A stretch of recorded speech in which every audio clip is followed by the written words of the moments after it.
Yeah, Jonathan and I met probably, I don't know, I think it was about 13, 14 years ago.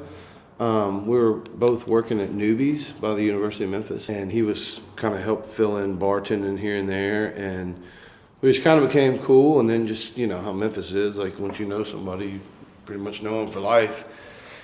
And then fast forward 10 years, I was at Newbies for a total of 10 years, and then all of a sudden it just, like, we lost our liquor license over there, and things just started to decline. And then, like, I don't remember exactly how all that transpired, because I was the bar manager at the time. But I was just told we didn't have a job anymore.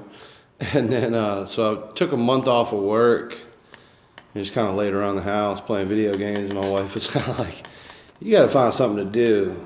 So all right, so I'll start up this t-shirt company. I was like, I'm getting out of the bar world. Started up this t-shirt company, Dirty Cotton. And then literally in the same exact time that we're starting all that up and buying equipment and trying to find a place to rent, Jonathan just calls me out of the blue one day. He's like, "Hey man, what are you doing?" I was like, "Oh, I'm about to go out for the night, something." He's like, "What do you think about buying the High Tone?" He's like, "Yeah, let's talk about it." So okay, sounds cool. We had a couple meetings here and there, and the rest is, as they say, history, I guess. In this business, it's a really tough business, man, especially dealing with musicians and different attitudes and lifestyles and just general points of view. Dealing with people from all over the country, 7 days a week. You know, we do music every night, and it'll wear you out. And some people just want to get out of it at a point. You just get burnt out. You know, a lot of bands coming through just have high demands. And I mean, some of them come in, man, and they think they're real big time. But most of the time, I mean, I'd say probably 9 out of 10, everybody's just really, really cool and laid back and happy to be playing music and turning their music on to some different ears and stuff. Most everybody's pretty cool. There's a handful in there that'll give you a hard time. When I took over here, everything was already like built out and pretty much all done, and staff, you know, kind of already had their own things in place of what they wanted to do and how things were run. So it was a pretty easy transition. That old building's like, it really sucked. The roof was falling in. I remember that. And like during the summer, they only had like 2 window units going. There was no central heating and air, which we have here.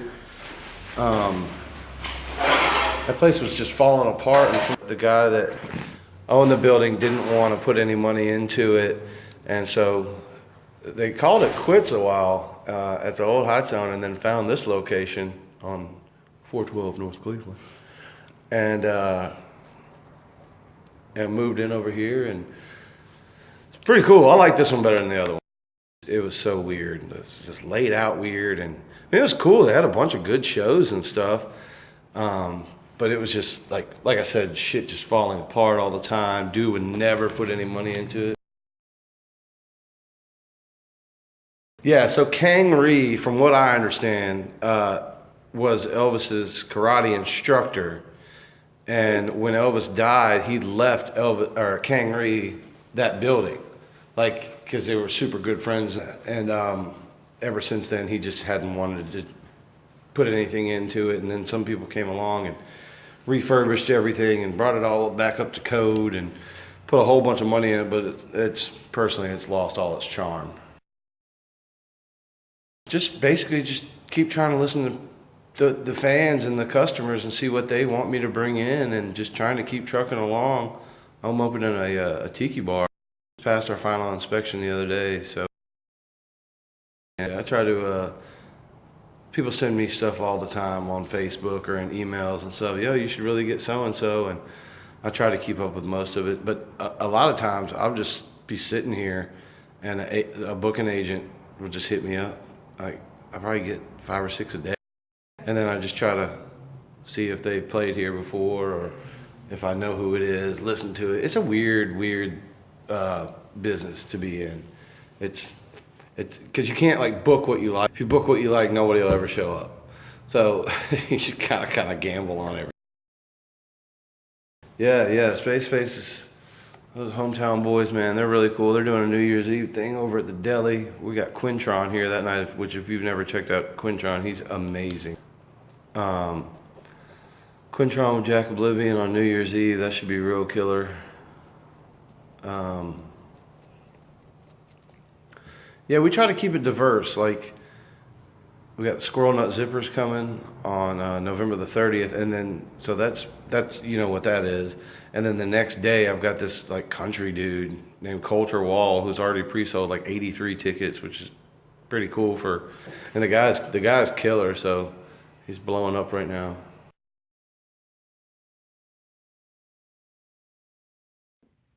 Um, Honestly, at first, I'd say we chose the High Tone because the original location was just such an epic spot with that huge picture of Elvis and it being his original dojo and all the history. I feel like I saw my first like local show at the High Tone, outside of the suburbs. Like my first real Memphis show was like the Dirty Streets, and I just fell in love. And then I feel like I saw a bunch of my favorite bands for the first time there. I remember being 14 years old, maybe 15, and having to get like special permission from my parents to go down to Midtown to see Of Montreal play before the record Hissing Fauna came out. And it always just seemed like after that I was hooked. It always seemed like the High Tone was really the only place to go see a weird club level gig. Like it seemed like whoever's always been booking it while there's just the range of acts there is just insane.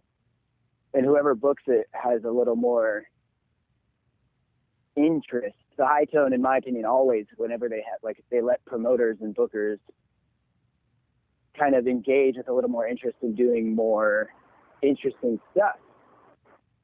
Like, for instance, seeing Octopus Project there when I was way younger too, weird electronic experimental instrumental group that had these crazy projections.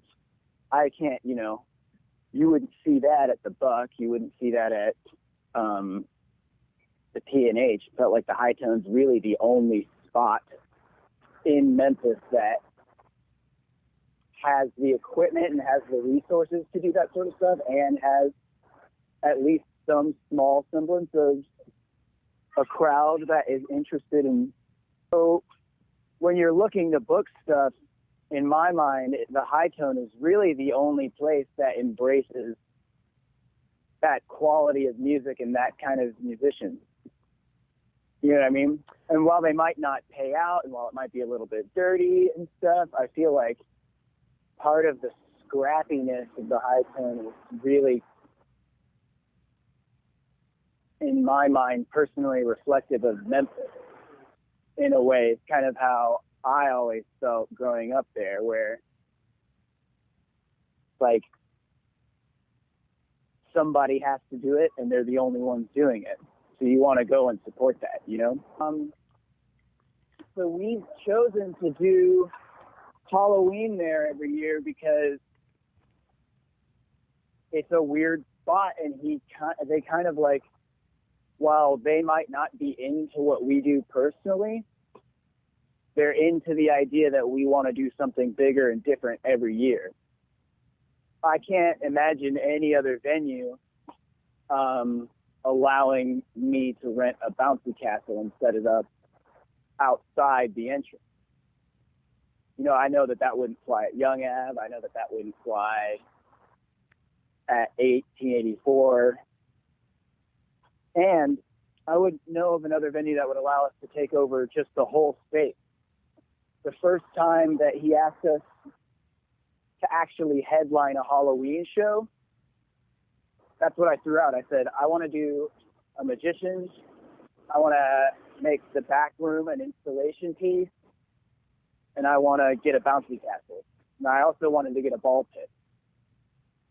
And he just said, okay, go for it. And he woke up early that morning and opened up the bar for us. And there wasn't even anybody in the high tone with us for the first 4 or 5 hours that we were there, which is also crazy. I feel like having booked a lot of shows across the country, like nobody else will ever let you do that.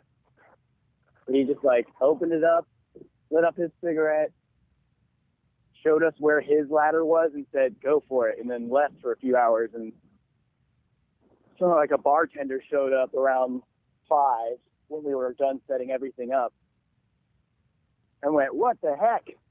And I don't know, since then it's just kind of been like,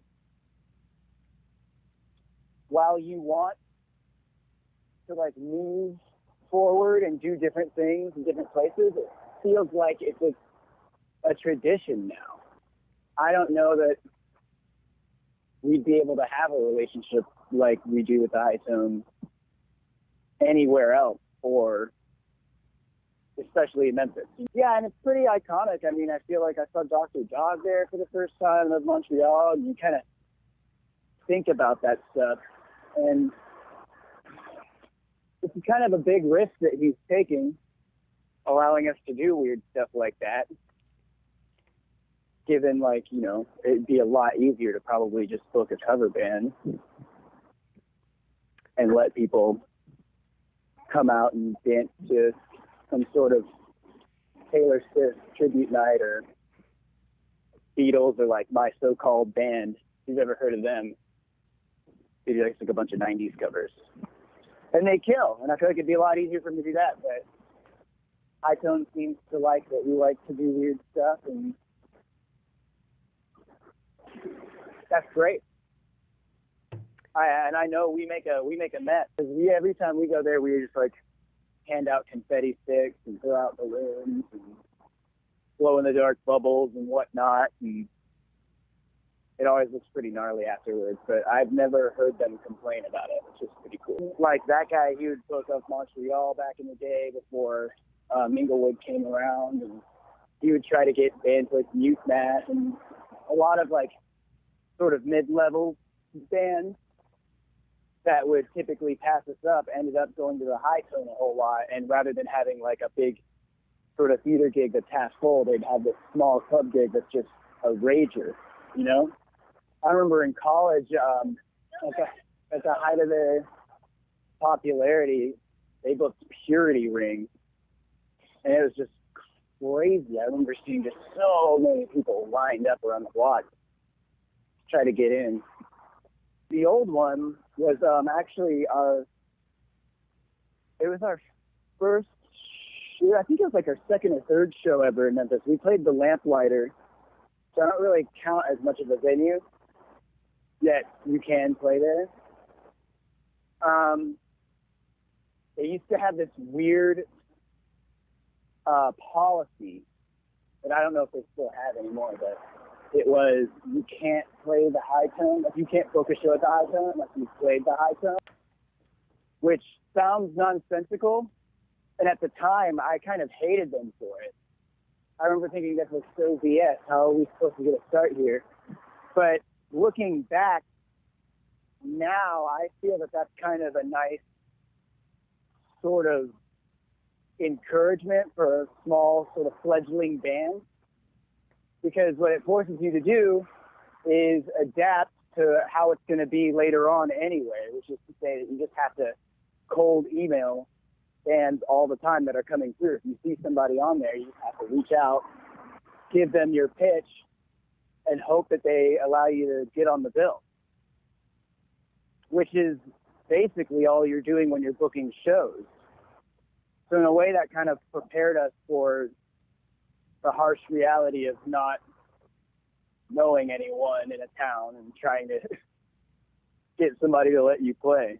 We lucked out because my friends in a band called Startup and White Dwarves were coming through, and they took us on our first tour. So our first time playing the High Tone, we actually left town first and played 3 shows beforehand, and then came to Memphis and played our first show at the High Tone on tour. And after that, they let us book there. It was like they kept their agreement, and we kept wanting to come back because the staff was so nice too. There's a guy who used to run Sound & Oak. I think he fixes guitars now. His name is Joel. And I'll never forget our first gig that we booked there after we got to open for Stardust. Once we started playing, I knew that I wanted to like be more than just some dudes up there trying to play music and look cool. So I bought those like Christmas lights from the original setup, and me and Eric split the cost of a fog machine, which then was like $350, which just seemed like such an astronomical amount. And first thing Joel says is, "Hey, we don't allow fog in here. The fire alarms are really, really sensitive, and we're not, if it goes off, then we have to get there. We'll probably have to pay a fine, and the alarms won't turn off for at least 10 minutes. And I totally lied and said, "No, we don't use fog, it's atmospheric haze." And being the laid-back dude that he is, he said, "Okay." And not 10 minutes into our set, the alarm goes off. We had to play the rest of the set with it. Right after we finished, I remember him jumping up on stage and having to go turn off the keypad and saying, like, "Atmospheric haze my ass." And he never held it against us, which I thought was pretty cool. He ended up running sound for us basically every gig we've had up until this last one in Memphis at least.